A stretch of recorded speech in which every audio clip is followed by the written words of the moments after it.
সাবেকি প্রতিমার মধ্যে অবশ্যই একটা মাতৃত্ব বোধ আছে, একটা নিজস্ব ধারা আছে। কিন্তু যদি আমি বর্তমান পরিপ্রেক্ষিতে বলি তো আর্টের যে ঠাকুরটা আছে, মানে যেটা আমরা থিমের ঠাকুর বলছি, সেই ঠাকুরটা সাধারণ মানুষের সাথে সেটা রিলেট হবে। বাবার মনেও একটা কষ্ট ছিল যে তিনি আর্থিক কারণে হোক কি যে কারণেই হোক আর্ট কলেজে পড়তে পারেননি। প্রতি বছর যখন আসি শিল্পী মিন্টু পালের সাথে আমি কথা বলি, এবছর কথা বলবো মিন্টু পালের কন্যার সাথে।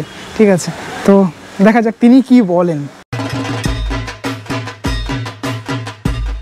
হঠাৎ করে তো হয় না, মানে ছোট থেকেই যখন আমরা দেখছি যে দেখে বড় হয়েছি যে বাবা জ্যাঠা এরা সবাই কাজ করছেন, তো সেক্ষেত্রে ছোট থেকে একটা ইন্টারেস্ট ছিল যাতে এই কাজটা আমি করি আর কি, কারণ খুব ভালো লাগা ছিল আর কি। ছোট থেকে যখন দেখছি যে মূর্তি তৈরি হচ্ছে, যথারীতি এটা সবারই একটা মানে ইচ্ছে থাকে আর কি, বাড়িতে যারা কাজকর্ম করেন, তো সেক্ষেত্রে ওই ভালো লাগা থেকেই আর কি এই লাইনে আসা। তারপরে তো আর্ট কলেজের জার্নি শুরু, সেটা আলাদা প্রসঙ্গ। তো ছোট থেকেই বলতে পারেন এই জার্নিটা আমাদের চালু। ছোট থেকেই একটা আমার ইচ্ছে ছিল, যেহেতু আমার বাবা কখনো আর্ট কলেজে পড়তে পারেননি, আমি শুনেছিলাম যে কুমোরটুলিতে থাকা অনেক শিল্পী আর্ট কলেজে পড়েছেন, তাদের কাজের কথা আমি শুনতাম। আর বাবার মনেও একটা কষ্ট ছিল যে তিনি আর্থিক কারণে হোক কি যে কারণেই হোক আর্ট কলেজে পড়তে পারেননি। তো আমার একটা বড় ইচ্ছে ছিল বাবার সেই স্বপ্নটাকে পূরণ করার, যাতে আমি বাবার কন্যা হয়ে যেন সেই জায়গাটা নিতে পারি, আমি যেন আর্ট কলেজে যাই এবং সেটা গিয়ে বাবার স্বপ্নটা পূরণ করি। ভেবেছিলাম প্রথমে এইভাবেই, কিন্তু যখন আমি আর্ট কলেজে যাই, এখানে যখন শিখেছি সেটা একটা আলাদা শিক্ষা। যখন আমি আর্ট কলেজে যাই, যখন অনেক বড় পরিমাণে যখন আমি দেখতে পারি যে বিভিন্ন রকম স্কাল্পচার হচ্ছে, তখন ওটা করতে করতে না ওটার প্রতি একটা ভীষণ রকমভাবে ভালোবাসা বলতে পারেন বা ভালো লাগা বলতে পারেন, সেটা চলে এসেছে অসম্ভবভাবে, যে এটা করা যেতে পারে। এটাও খুব সুন্দর একটা জিনিস, আর ভীষণ ভালো লাগে যদি মানে যখন আমি করতাম এগুলো বড় বড় অনেক অপরচুনিটি আছে, তো সেখান থেকে একটা ভালোবাসা শুরু হয়েছিল আর্ট কলেজের থেকে। এমনিতেও তো আমাদের ট্রেডিশনাল যেহেতু হচ্ছে, তো সেই ক্ষেত্রে একটা ভালোবাসা ছিলই। তো যখন ওটা আমি আরও বৃহৎ আকারে দেখলাম একটা ইউনিভার্সিটিতে গিয়ে, যেখানে ছেলে মেয়ে উভয়ই সব রকমভাবেই স্কাল্পচার করতে পারে, সেখানে কোনো বাধা বা গণ্ডি নেই, তো সেক্ষেত্রে আমার মনে হয়েছে যে না, এই ব্যবসা মানে এই কাজেও, ঠাকুরের কাজেও সবাই আসতে পারে বা ভালোভাবে করতে পারে। দেখুন, প্রথমত সত্যি কথা বলতে গেলে আমি কিন্তু অ্যাজ আ নর্মাল স্টুডেন্ট যেমন আর্ট কলেজে ভর্তি হয়, সেইভাবেই কিন্তু আমি আর্ট কলেজে পড়েছি। এমন নয় যে আমার বাবার নাম হয়েছে বলে আমার আলাদা কোনো ফেসিলিটিস ওখানে আমি পেয়েছি, কারণ আমি সেই অর্থে কখনোই নিজের বাবার নামটা কিন্তু আর্ট কলেজে প্রথম থেকেই প্রকাশ করিনি। যে হ্যাঁ, অ্যাজ আ পেরেন্টস তার নাম ছিল অবভিয়াসলি, বাট তিনি এত বড় দুর্গা করেছেন বা কে, সেটা কিন্তু আমার সহপাঠীরাও অনেক বছর জানতেন না যে তিনি সে যার কথা বলা হচ্ছে।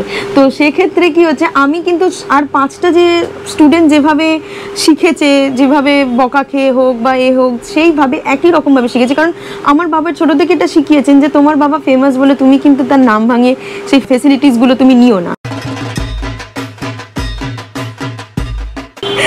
হ্যাঁ, এটা কিন্তু প্রচুর আসে, এই আবদারটা প্রচুর আসে, এই আবদারটা প্রচুর আসে যখনই বিশেষ করে Santosh Mitra square, FD block, যেহেতু এত নাম, এত ভিড় হয় সন্তোষ মিত্র স্কোয়ারে, তো সেক্ষেত্রে প্রতি বছর ওটা বাধা ধরা থাকে। আর আমার কিছু কাছের বন্ধু আছে যারা তো মানে একটা দিন ফিক্সড করে রাখে যে আমাকে নিয়ে সন্তোষ মিত্র স্কোয়ার যাবে, তো ওইটা একদম ফিক্সড করে রাখে যে ওই দিনকে সন্তোষ মিত্র স্কোয়ার যেতেই হবে। হ্যাঁ, এই বছর আমি গৌরী মাতা উদ্যানের থিমের ঠাকুরটা করছি, তো এইটাই প্রথম আমার বলতে পারেন যে থিম প্যান্ডেলের হাতেখড়ি। দেখুন, সাবেকি প্রতিমা যদি আমি বলতে যাই, তো সাবেকি প্রতিমার মধ্যে অবশ্যই একটা মাতৃত্ব বোধ আছে, একটা নিজস্ব ধারা আছে, সেই আভিজাত্যটাকে কখনো অস্বীকার করলে চলবে না। কিন্তু যদি আমি বর্তমান পরিপ্রেক্ষিতে বলি, তো আর্টের যে ঠাকুরটা আছে, মানে যেটা আমরা থিমের ঠাকুর বলছি, সেই ঠাকুরটা হওয়াটা উচিত, কারণ এত শিল্পী আছেন যাদের মাথায় নতুন নতুন ক্রিয়েটিভিটি আইডিয়া আসছে, তাই না, নতুন নতুন ভাবনা আসছে, নতুন নতুন কীভাবে একটা ঠাকুরকে নতুনভাবে দেখা যায়। কারণ সব জায়গায় সাবেকি পুজো হলে তো একই ধাঁচের হচ্ছে, একই বাংলার মুখ, একই এমনি মুখ, তো আমরা এটা দেখে অভ্যস্ত। কিন্তু যেহেতু আমি আর্ট কলেজে পড়েছি, সেখান থেকে সেই ধারণা অনুযায়ী আমি বলতে পারি, কারণ আমাদের সেখানে শিক্ষা দেওয়া হতো যে আমরা ছোট থেকেই যাতে মানে যখন আমরা প্রথম আর্ট কলেজে পড়েছি যে একটা বস্তুকে বা একটা কোনো জিনিসকে কতভাবে তুমি দেখতে পারো, কতভাবে তুমি সেটাকে ভাঙতে পারো, নতুন করে সৃষ্টি করতে পারো, এটাই আমাদের আর্ট কলেজে শেখানো হতো। তো সেক্ষেত্রে আমি বলবো আমার পার্সপেক্টিভ অনুযায়ী এখন যেহেতু এটা করাটা উচিত, কারণ একটা মাতৃ প্রতিমাকে যত ভাঙা যাবে, যত করা যাবে, তত কি হবে, সাধারণ মানুষের সাথে সেটা রিলেট হবে।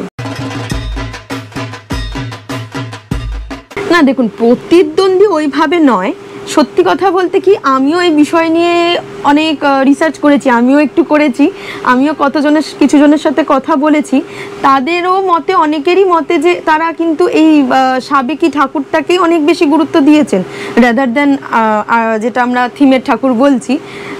তার একটাই কারণ, তারা ওই ধাঁচটা দেখে এসেছে। কারণ আমাদের যে দুর্গা ঠাকুর হয় তার বিশেষ কিছু ধাঁচ আছে, যেমন ধরুন দুর্গার মাথাটা বড় হবে, মুখটা বড় হবে, ওপরের পোর্শন থেকে নিচে লোয়ার পোর্শনটা লম্বা হয় বেশি, তো এসব কিছু মাপ আছে। তো যখন থিমের ঠাকুর হচ্ছে তখন যারা আর্ট কলেজ থেকে পাস আউট হয়ে বেসিক্যালি যারা থিমের ঠাকুর করছেন বা এমনি যারা থিমের ঠাকুর করছেন, তারা কি করছেন, ওটা অনেক বেশি মানুষের মতন করার চেষ্টা করছেন। মানে হিউম্যান ফিগারের যেরকম অ্যানাটমি হয়, মাতৃ প্রতিমাটাকেও সেই অ্যানাটমির মধ্যে ফেলেই একদম সেই ছকেই তৈরি করছেন। তো সেক্ষেত্রে কোথাও গিয়ে মানে সেটা অনেক বেশি সাধারণ মানুষের সঙ্গে রিলেট হয়ে যাচ্ছে। তো কিছু মানুষ সেটাকে খুব মানে আনন্দ সহকারে গ্রহণ করছে যে মা দেবীকে সাধারণ মানুষের সঙ্গে তুলনা করেছে। আবার কিছু মানুষ দেবীকে দেবী রূপে দেখতেই পছন্দ করেন, তাকে সাধারণ মানুষের সঙ্গে কম্বাইন করতে পছন্দ করেন না। তো সেক্ষেত্রে তাদের ধারণা যে তিনি যে মা, তিনি মা মানে সবার ওপর, তো সবার ওপরেই থাকবেন, তো তাকে সেই দেবত্ব জায়গাটাতেই দেওয়া উচিত। তো সেক্ষেত্রে তারা ওই জিনিসটা গ্রহণ করছেন না।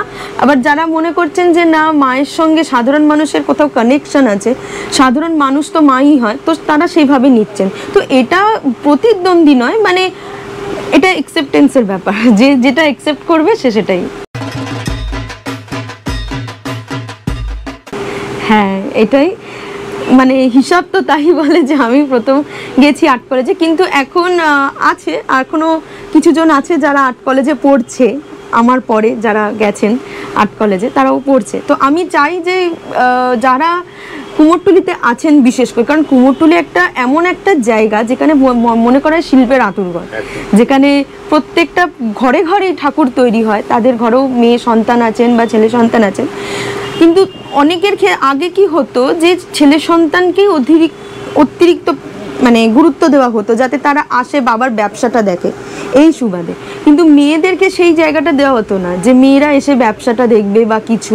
তো আমার মন বলে বা আমি মনে করি যে আসুক সবাই, কেউ যদি আর্ট কলেজে যেতে চায় তো যাক, মানে এটা কোনো বড় ব্যাপার না। কারণ আর্ট কলেজে গেলে কি হয়, অনেক বেশি অ্যাকাডেমিক্যাল প্রসেসে কিভাবে ঠাকুর হচ্ছে বা কী হচ্ছে এই জিনিসগুলো কিন্তু মানে ঠাকুর শুধু না, মানে অ্যানাটমিগত দিক থেকে অনেক কিছু দিক থেকে অনেকভাবে দেখতে শিখবে। তো সেই ক্ষেত্রে কিন্তু একাডেমিক্যালি প্রসেসটা অনেক কাজে লাগাতে পারবে বর্তমান পরিপ্রেক্ষিতে দাঁড়িয়ে। মানে বর্তমান যে হারে থিমের প্যান্ডেল বেড়েছে, যে হারে মানুষ ভাবছে নতুন অর্থ, তো সেক্ষেত্রে আমি চাইবো যে কুমোরটুলিরও ছেলেমেয়েরা সেই জায়গায় যাক, শিক্ষিত হোক, মানে বিশেষ করে মেয়েরা, কারণ আমি চাইবো অবভিয়াসলি মেয়েরাও আসুক বেশি বেরিয়ে, সেখান থেকে তারা এইসব জায়গায় যাক, গিয়ে সেই জায়গাগুলোকে দেখুক এবং সেগুলোকে তারা এনে নতুনভাবে ঠাকুর তৈরি করার কথা ভাবুক, আর কি নতুনভাবে সৃষ্টি করুক।